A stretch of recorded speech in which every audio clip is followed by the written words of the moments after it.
guys, welcome back, or if you're new here, I'm Crawford and I'm a video journalist and participant on the YouTube Creator Programme for Independent Journalists. I also have dyslexia, dyspraxia and ADHD, and I'm super passionate about raising awareness for neurodiversity and sharing my advice as a neurodivergent journalist. So, in the second video of this series, I'm going to be talking about my top 5 tips about the equipment and tech I use to make my videos. Don't forget to like, comment and subscribe and turn those notification buttons on, and please do leave me more ideas below in the comments. Number 1, editing is more important than camera quality. You might think you need a ridiculously expensive camera to make your videos look incredible, but you don't. People have made amazing videos using just their phones, and a lot of that comes down to how they edit it. I edit on Final Cut Pro, which is expensive, but a lot of the editing techniques I use are really simple and can be done on any editing software. What has really helped up my game is the tons of amazing tutorials on YouTube, or even just looking through Google, you'll find loads of free helpful resources. However, my personal advice would be to look at your favorite creators or video stars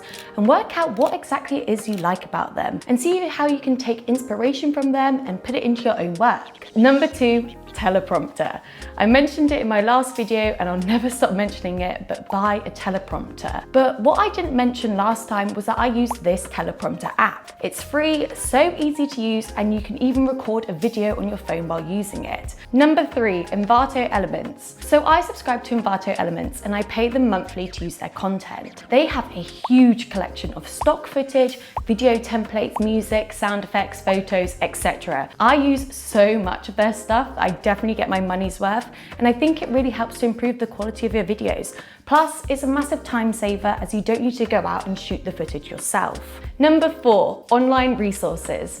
I really recommend that you watch this Vox video, which reveals a lot of their favorite resources because wow, it's so useful. I especially love the David Ramsey historical map collection. It's incredible. This might also sound a bit random, but Zoom. I record almost all of my interviews over Zoom, and I found the sound quality isn't too bad, and it's the perfect way to interview someone on the other side of the world. And finally, number 5, here's the equipment I use. I use a Canon A6600 and I use a Sigma 30mm lens, and I'd recommend looking for a camera with good autofocus like this one, even if you're just sitting and talking to a camera like I do for everything, because it's a real time saver, because otherwise you have to keep going back and forth to change the focus. And in terms of audio, I'm currently using the Rode Wireless Go 2s and I have a Rode Lavalier Go, and these are really versatile and I found them really great for using when I'm interviewing people or even just sitting here like I am now. So that's it. This was a really quick video, but I hope it was super helpful. Let me know in the comments down below, and please do tell me if you have any other ideas for this series.